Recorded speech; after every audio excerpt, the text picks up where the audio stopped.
Yo, what is good, YouTube? Welcome back to another JC2K video. In today's video, I wanted to talk about something a little bit different. And it's not different totally because it's in the theme of some of the complaint videos that I've made in the past and stuff. I'm not really exactly, I mean, I'm definitely complaining 100%. I don't want to sit here and act like I am, like I'm not going to, I should say.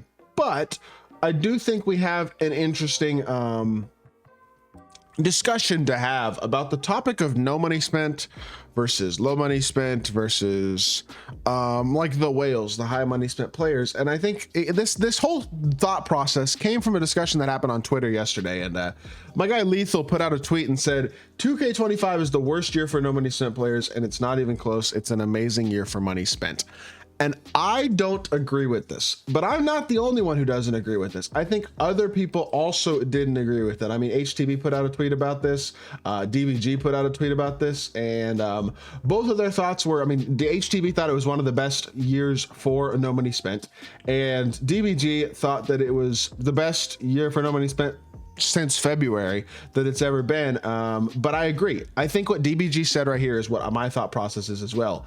And that is that it's the worst for people who spend some money, but not for people who spend no money. And the reason that I say that, I will say up until about season 4 maybe, but really probably season 5, it wasn't great for no money spent, but we started to get more affordable cards in season 5 that were actually good. Vlade Divac was good for his time. Rudy Gay was really good for his time. There were a lot of good pink diamonds as well throughout season 5. OG, all of these opals at the time were pretty good. There was the duo with Laura Marketing and Kobe White. This Doug Christie card was a really nice budget card. So was Danny Green. The next week we had RJ Barrett. This Kyle Korver was a really good 3&D with a great jumper. Jonathan Bender was an absolute budget beast. So was Matt Barnes. And then we got Ricky Davis, Alex Caruso, Gerald Wallace, Khalil Ware was an absolute budget beast as well. This drop had Shane Battier, Tyler Hansbrough, Carlos Boozer. There have just been, there started to be a lot of good lower tier cards in season 5, and then Dyson Daniels, Tony Kukoc, James Wiseman, and that continued into season 6. Season 6 has been, I think, great for budget cards. For the last couple of seasons, there have been a lot of really good budget cards that have dropped. I mean, season 6 had Dino Raja, Rocco, Jeff Green, Eddie Curry. Some of these flash cards were pretty good budget cards, like Bilal Coulibaly. I mean, I guess budget might be pushing it because they're not super duper cheap, but Bilal Coulibaly, Drew Holiday, some of these guys are really, really good. Signature Series had and Signature Series, I had this Omri Caspi card. The rest of Signature Series, I wouldn't say was quite as budget friendly, but the Signature Series Festival, you could get J Kidd for free plus Marc Gasol. You could easily get Wiggins and Bam for free as well. The Glitch Festival had Donovan Clingan that you could get for free, Josh Giddey and Peja, as well as more like all stuff you could again get for free from playing challenges and stuff. There's more good buyable Dark Matters than ever at every position, and the Dark Matter prices have dropped enough to where these cards are very attainable for the most part for everybody. When you are a no money spent player, just go watch Evan Tanaka's no money spent series, for example. Like these no money spent teams are legitimately good. Like they're not amazing. They're not teams that are going to be going out there and dominating tier 1 on a consistent basis, but these are good no money spent teams. If people play the game consistently, they're going to get pretty good value and pretty good production overall out of a no money spent team. There's a lot of good budget cards and a lot of good things you can run. For example, like let's look at Evan's no money spent team. Again, Evan doesn't play the game hours and hours and hours a day, and he started this no money spent team a month and a half ago, and he's got a pretty good squad. You know what I mean? Like he has cards he could run that are better than this LeBron. Like this is not a terrible team by any means. And he doesn't play the game hours and hours and hours a day. You can build a solid squad no money spent. The problem becomes that once you start spending money, unless you are willing to spend a ton of it, it is very hard to compete with the truly pay to win uber money spent teams, which there are some out there. Now, to be fair, you will not play those teams that much unless you were in tier 1. If you were in tier 1, you will play more of the full money spent, ridiculous, all 100 overall invincible lineups. But the honest truth is the cheapest invincible in the game is Invincible Julius Erving, who's going for 2.5 plus million MT from what I have seen. LeBron is like 6 mil. Giannis is probably like 4 to 5. And then Wemby's probably like 8 or 9 or 10. Never mind, 10. Yeah, point being, these cards are insanely unattainable. Even the 100 overalls, they're not as ridiculously completely unattainable, but the best ones are very expensive. Scottie Pippen's over $1 million. Larry Bird's over 1.5. Ben Simmons is about 2. Kristaps Porzingis is almost 2. Like the best of the best, Shaq's over 2 probably. Yao is going to be 4 plus. You know what I mean? Like MJ's still going to be pretty much 2 million MT. Same thing for Shea, probably 1.5 plus. Like you're going to be spending a lot of MT on these 100 overalls if you want to add any of them to your lineup. And so your lineup becomes very strictly relegated. And look, I've spent a decent amount of money on my account. I haven't the last couple weeks, but over season 5 and season 6, I've spent several $100s on the game, right? When I was opening some packs on stream and things like that, and I opened a few Hoff boxes and stuff like that. So I've spent several $100s over the last couple seasons on this game. And I don't have a ridiculous team. I used to be able to in previous 2Ks before last year, which to be fair, last year was a disaster too. I spent basically no money on that game post All-Star break. So it's not as bad as last year. But for the people who are the some money spent players of the world, people like me who might spend $100 here, $100 there, a couple $100 a month, which is, look, not nothing. I'm not acting like I'm not spending money on the game, but I'm not spending hundreds and hundreds of dollars a week. And if you don't spend hundreds and hundreds of dollars a week, you're not getting invincibles. You're not getting the top tier cards from these festival events. Like, for example, Kevin Durant or Wilt Chamberlain. Those guys were not attainable at all unless you spent a lot of money. Jimmy Butler, same story. Jokic, even worse. He's even more pieces to get.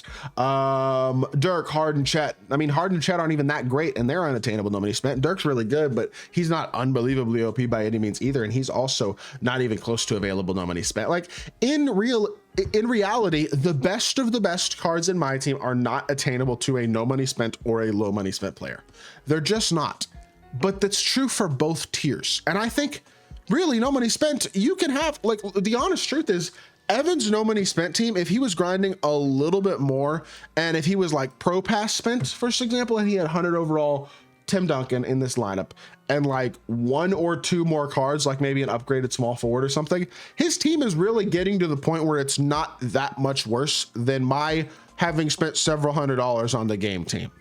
You know what I mean? There's not that dramatic of a difference at this point in these teams. Now, there is absolutely a difference. I'm not sitting there and saying there's no difference at all. But I do think at this point, there's just not that big of a gap between a no money spent and a low money spent team for somebody who's playing the game smart as a no money spent player, because the honest truth is there's just not that many in between cards. Like I would consider a card like a Dikembe Mutombo an in between card, an expensive dark matter who's not unbelievably ridiculously expensive like these 100 overalls and invincibles are, but can compete with those cards. But the honest truth is there aren't very many cards like this Dikembe Mutombo that are truly elite enough to be on the level of these 100 overalls and invincibles while also not being quite as expensive as those guys are.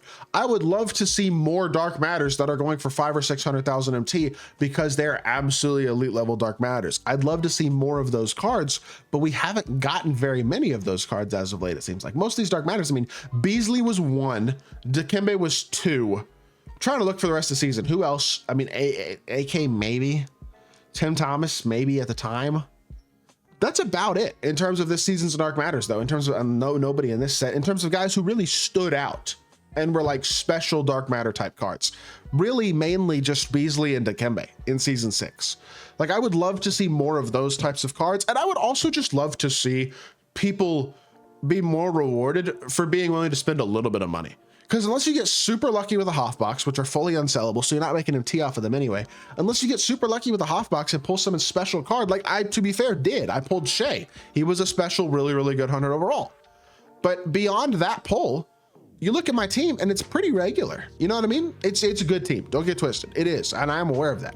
But I do think that the low money spent player, the some money spent player, is being very forgotten about this year and has been very taken advantage of. And it has made it to where I almost think that if this is how my team is going to be in the future, which let's be totally honest, this is probably how it's going to be in the future. If I'm going to continue to play my team, I'm being totally honest with y'all.